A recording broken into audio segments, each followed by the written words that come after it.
Halo Sobat Kim, kembali lagi bersama kami di Kim Podcast.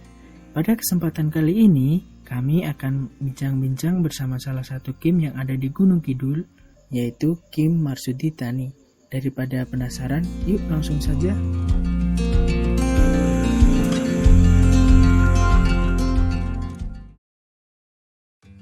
Assalamualaikum warahmatullahi wabarakatuh. Waalaikumsalam warahmatullahi wabarakatuh. Selamat sore Pak. Selamat sore. Selamat datang di konten Kim, yaitu Kim Podcast Pak. Ya. Pada kesempatan kali ini kita akan membahas tentang kelompok informasi masyarakat Marsudi Tani Pak. Oke. Sebelumnya bisa diperkenalkan dulu Pak, Bapak namanya siapa, terus di tim posisinya sebagai apa? Silakan, Oh Pak. Ya, terima kasih Mas. Sebelumnya mohon maaf mungkin dalam kami nanti menyampaikan ada hal yang kurang baik atau kurang berkenan, ini mohon maaf. Kebetulan kami di Kim, ini nama saya Wiono, kemudian posisi saya sebagai sekretaris Kim. Kebetulan ini Pak Ketua pada kesempatan ini baru dalam kondisi kurang sehat, untuk itu kami yang mungkin mewakili dalam acara ini. Mudah-mudahan apa yang kami sampaikan nanti bermanfaat. Terima kasih, mungkin itu. Lanjut langsung mau ke pertanyaan Pak. Pertanyaan pertama, bagaimana sejarah terbentuknya Kim ini Pak? Sejarah, kalau berbicara tentang sejarah berdirinya atau terbentuknya Kim, pada awalnya sebenarnya kelompok Marsudi Tani ini merupakan kelompok kerja. Jadi kelompok semacam kelompok kegiatan. Dalam hal ini karena kondisi kita itu petani, dulu itu kita boleh dikatakan melakukan pekerjaan itu secara bersama-sama. Kita kumpul pada waktu sejarahnya, kita kumpul itu ada 3, kemudian ada 5 orang, termasuk Pak Ketua yang sampai saat ini masih cukup sehat, sampai saat ini masih mengemban di dalam kepemimpinan Kim. Cuma yang bergerak, yang berjalan adalah sekarang yang generasi ketiga, termasuk saya ini termasuk generasi ketiga. Itu tanggal 29 Mei tahun 1972 sebenarnya terbentuknya kelompok ya. Sudah lama sekali betul. Kemudian adanya perkembangan zaman dari era ke era itu, Kim ini sebenarnya mulai berdiri sebenarnya sudah era di zaman Orde Baru. Pada waktu itu berawal dari kelompok kerja, kemudian kelompok pendengar, ya walaupun kerjanya tetap terus, kegiatan kerja itu terus, tapi dinaikkan menjadi kelompok pendengar. Pada waktu itu medianya adalah radio, kemudian setelah radio itu didengarkan oleh seluruh anggota kelompok, kemudian ada hal-hal yang kaitannya dengan pertanian dan lain sebagainya itu dibahas di dalam satu kelompok itu. Kemudian naik menjadi kelompok pendengar dan pemirsa. Jadi kelompok pendengar dan pemirsa pada waktu itu televisi yang mulai masuk. Waktu itu masih hitam putih, masih hitam putih. Kemudian naik lagi menjadi kelompok pencapir, kelompok pembaca, pemirsa, kemudian istilahnya pemirsa, melihat adalah televisi, dalam konteks televisi. Kemudian naik, kemudian menjadi Kim. Kim ini kalau nggak salah ini mulai tahun sekitar 90-an. Kim ini sudah dibentuk, Kim ini mulai tahun 90-an. Pada waktu itu Pak Kepala Dinasnya kalau nggak salah Bapak CB Supriyanto, kalau nggak salah itu, saya ingat saya itu. Dan berkembang akhirnya sampai saat ini perkembangan di Kim. Jadi kami menyampaikan di forum, menyampaikan di media itu bahwa Kim Marsudi Tani ini sebenarnya berdiri sejak tahun 1972, tepatnya 29 Mei. Itu menurut buku yang kami baca untuk sejarah berdirinya di kelompok Marsudi Tani, Kim Marsudi Tani. Mungkin itu sejarahnya seperti itu. Baik Pak. tadi kan sudah dijelaskan KIM itu berkembang Pak. Iya. Dari yang awalnya kelompok pencapir, terus kelompok pemirsa, terus yang sekarang ini menjadi KIM. Nah dari situ Pak, tujuan utama dari KIM Marsudi Tani itu sebenarnya apa ya Pak? Tujuan utamanya awalnya itu sebagai media, Mas, sebagai jembatan atau media informasi. Kalau dulu waktu masih kelompok pendengar atau kelompok pembaca atau kelompok pemirsa, itu sifatnya sebagai corong pemerintah untuk menyampaikan program pertanian khususnya kepada warga masyarakatnya. Nah, sorot sebagai media informasi. Oh, ini dari dinas ya, supaya nyambung katanya dengan kegiatan petani pada waktu itu. Jadi sebagai media atau alat bahwa kelompok ini setiap saat berkumpul. Kebetulan sejak dulu sampai saat ini media untuk berkumpul itu setiap malam Kemis Kliwon. Jadi Rebo Wage malam Kemis Kliwon. Kebetulan kemarin karena ini pandemi, akhirnya sudah 3 bulan ini tidak ada perkumpulan terbatas. Jadi selapanan, Mas. Ini media. Misalnya ada dari Pak Ketua atau dari pengurus yang lain mendapat informasi dari Dinas Pertanian atau dinas-dinas terkait. Ada informasi begini, ini besok pemilu, ini besok pilkada. Misalnya contoh, ini harus menanam sabta usaha, ada panca usaha dan lain sebagainya. Ini akan disampaikan oleh Bapak Ketua atau Bapak pengurus yang mendapatkan informasi kepada masyarakat. Bedanya dengan sekarang bahwa KIM ini memang sebagai media informasi yang sangat global, boleh saya katakan. Cuma tidak hanya sebagai corong pemerintah saja, tetapi berbagai informasi sebagai jembatan, sebagai media, sebagai lahan untuk edukasi pembelajaran kepada warga masyarakat, khususnya anggota KIM di Marsudi Tani. Saya kira itu tujuan kami. Lanjut untuk pertanyaan selanjutnya Pak. Tadi kan KIM Marsudi Tani fokus di bidang pertanian ya Pak? Iya. Jadi ini untuk pertanian, tanaman yang dibudidayakan itu apa saja Pak? Sebenarnya dari era ke era budidaya yang ditanam di kelompok KIM, khususnya kegiatan KIM, itu sebenarnya sejak dulu ada yang namanya, tergantung dari pemerintah atau dinas terkait, khususnya dinas pertanian. Dalam hal ini pernah kita digelontorkan untuk membudidaya tanaman pangan sampai kepada swasembada pangan. Kemudian berkembang karena mungkin dari penelitian para ahli, para insinyur bahwa tanah di sini cocok untuk tanaman keras, untuk tanaman perkebunan dan lain sebagainya. Dulu pernah yang namanya panili. Kemudian berkembang ke arah kopi. Ada ini yang kebun ya, perkebunan.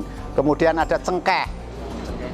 Nah, cengkeh juga. Kemudian ada sekarang yang terakhir ini adalah kakao. Kalau saya matur coklat sebenarnya tidak benar, yang benar adalah kakao. Jangan salah, kalau coklat itu kalau dalam sudah bentuk gunkit, ya sudah dalam bentuk makanan atau minuman itu baru boleh dikatakan coklat. Nah, dari komoditas-komoditas itu sampai saat ini masih relevan untuk anggota kelompok KIM. Termasuk tanaman pangan, ada tanaman perkebunan memang sekarang yang dibudidaya sampai saat ini seperti itu. Kemudian tanaman-tanaman keras lainnya, termasuk hortikultura dan lain sebagainya, itu kita budidayakan. Lalu niki Pak, dari berbagai tanaman itu Pak, yang terkesan paling berpengaruh untuk KIM ini tanaman yang mana Pak? Sebenarnya semuanya terpengaruh dan berpengaruh kepada kesejahteraan anggota masyarakat itu sendiri. Semuanya akan saling menopang, saling mempengaruhi dan saling menguntungkan. Cuma memang dari sekian anggota kami ini memang yang namanya wong tani, pengalaman dan ilmunya relatif terbatas, kemudian lahannya juga terbatas, itu sesuai dengan keinginan masing. Tapi yang dibudidayakan sampai saat ini, sampai ke kegiatan sampai pasca panen, itulah kakao. Kemudian di sini kalau tentang kegiatan kelompok ini sebenarnya banyak Mas. Termasuk simpan pinjam, pertemuan rutin, ini termasuk kegiatan. Kemudian ada kelompok hortikultura, ada kelompok pengolahan komoditas. Iya, semua komoditas yang ini kita sudah mulai mengolah, khususnya kakao. Kakao ini sudah kita olah sampai kepada bentuk makanan. Sudah sampai bentuk makanan, ya. Kebetulan kami sudah dibina oleh dinas terkait kaitannya dengan pengolahan-pengolahan. Dari budidaya sampai ke pasca panen. Itulah istilahnya, dari budidaya sampai pasca panen kita sudah melakukan itu semua. Gitu. Baik Pak, lanjut ke pertanyaan selanjutnya. Bisa disebutkan Pak hasil olahan dari tanaman yang sudah Bapak sebutkan tadi, contohnya apa saja Pak? Sampai saat ini yang sudah diolah, khususnya kakao ya, yang dalam bentuk makanan coklat, itu adalah dari kelompok ibu-ibu, ibu kelompok Marsudi Tani, ini yang tergabung dalam kelompok Boga, yang di bawah naungan KEM, karena dari struktur KEM itu banyak kegiatan. Sebenarnya KEM ini merupakan pusat daripada suatu kelompok, tapi di bawah kelompok ini ada unit-unit kelompok seperti yang kami sampaikan tadi, ada pengolahan, ada dan lain sebagainya. Ini untuk bentuk olahan dan jenis olahan ini sampai saat ini masih seperti apa istilahnya cara bahasanya Jawa banggulo, permen kakao, permen coklat, maaf. Kemudian ada akar kelapa, kakao, coklat akar kelapa, kemudian tiwul ayu. Kemudian ada dodol coklat, sudah ada. Sebenarnya banyak varian-varian untuk kegiatan ibu-ibu, tinggal kreativitas, inovasi daripada ibu-ibu. Apa yang menjadi pesanan? Kebetulan kelompok Boga yang dinaungi oleh kelompok Marsudi Tani ini sebenarnya sudah cukup jalan. Karena pandemi ini, ya ini mohon maaf, rodo medun Mas. Omsetnya rodo medun. Oh, ya itu. Itu saya kira olahan-olahan yang kita olah sampai saat ini. Baik Pak, lanjut ke pertanyaan selanjutnya. Dari hasil olahan tadi Pak, bagaimana tindak lanjutnya untuk mengolah hasil olahan tersebut, seperti pendistribusiannya gimana, terus pemasarannya itu apa sudah ada pengkhususan kegiatan? Kalau berbicara tentang pemasaran sampai saat ini tidak ada kesulitan, lancar-lancar saja. Bahkan kalau memenuhi kebutuhan dari lingkungan ini sendiri mungkin masih boleh dikatakan tidak sulit untuk memasarkan itu. Bahkan pesanan-pesanan karena di sini juga ada wisata, sering-sering ada yang wisata minat khusus, masalahnya di Gua Cokro itu minat khusus, itu malah orang-orang luar negeri yang biasanya pesen gitu loh, pesen untuk bikinkan akar kelapa, bikinkan tiwul, kesennya kan ngomong gitu tiwul, akhirnya ya bikinkan tiwul ayu yang dilumurin coklat, oke, itu berapapun nilainya dia oke. Gitu.